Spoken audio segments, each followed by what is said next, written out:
These two symbols are icons that are routinely used to define Christianity: the fish and the cross. So what about the fish? The Greek word for fish is ichthys. As early as the 1st century, Christians made an acrostic from this word: Jesus Christos Theou Soter. In other words, Jesus Christ, Son of God, Savior. Christ fed thousands with a few fish and a few loaves of bread, and he called the apostles fishers of men. It was a secret symbol of the early church and used to identify people and places that were Christian. The fish was a symbol used as protection from persecution. A 1st century Christian man would draw one half in the dirt, and a fellow Christian would complete the drawing.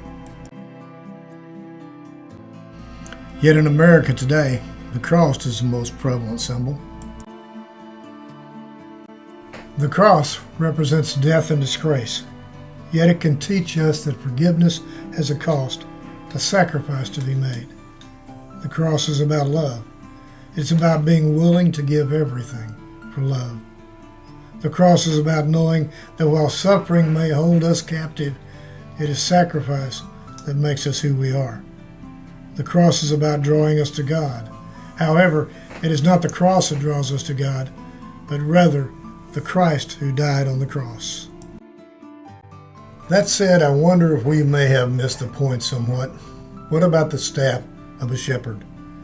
The staff is used as control, comfort, protection, and rescue for the flock and each individual sheep.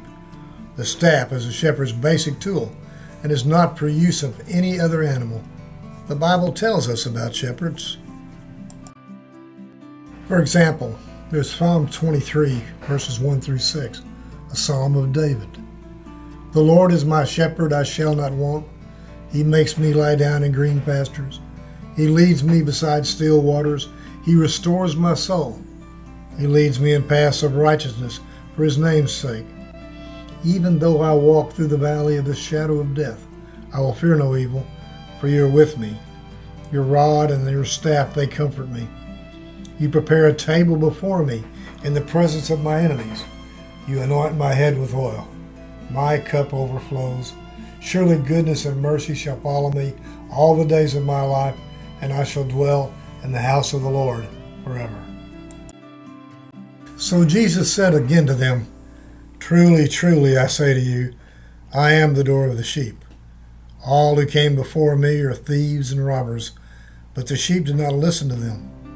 I am the door. If anyone enters by me, he will be saved and will go in and out and find pasture. The thief comes only to steal and kill and destroy.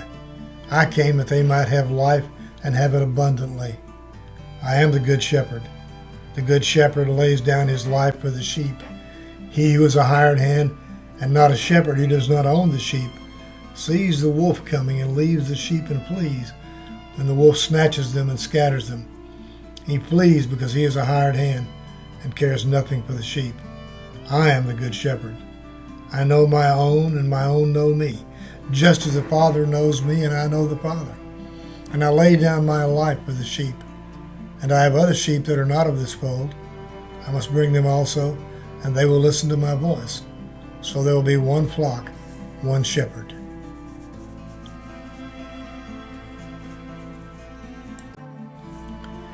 The shepherd of that time truly was the door for the sheep. When they were in the sheep pen for the night, there was no door to seal the pen and prevent varmints from entering or sheep wandering off. The shepherd slept in that opening. The sheep would not step over him, and varmints were dissuaded by his presence. Any beast that wanted to get the sheep had to pass by the shepherd. When he arose at daylight, the sheep could leave the pen and feed. As much as he is able, the shepherd watches the lambs being born. Then if there is any confusion at all between the lamb and the ewe, he uses his staff to hook the lamb around the neck through the body, a very deft maneuver, picks the lamb up by his staff, and carries it to the proper ewe. He cannot touch the lamb. If he touches the lamb, the ewe will not suckle it, because there is a wrong odor, the smell of the man, and the ewe fears it too much. It will not feed it. These are the lambs one may see people feeding with a bottle. The staff then is used to bring the lamb into an intimate relationship with its ewe. Also, the staff is used to reach out and grab a lamb for close inspection. In this way, it frequently precedes the passing under the rod. The shepherd hooks it by the neck or leg and leads it to where he will examine it. Finally, the staff is used in guiding the sheep as they are moving along, because sheep tend to wander off. They always think the pasture is greener somewhere else, and they start to wander away. The whole flock will be going one way, but there will be one that heads in her own direction. The shepherd will frequently use the blunt end to jab the sheep in the rib and nudge it back in the direction of the flock.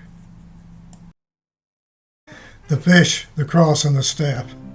Therefore, the cross is a sign both of Christ himself and of the faith of Christians. It is a sign of sacrifice and suffering and love. We remember the fish because of our great commission and that we must be fishers of men. Let us not forget that Jesus is our good shepherd, and the staff is a symbol of his love, kindness, and protection. His staff guides and comforts us, so let us cling to the shepherd's staff also, as he leads us into intimacy with God the Father.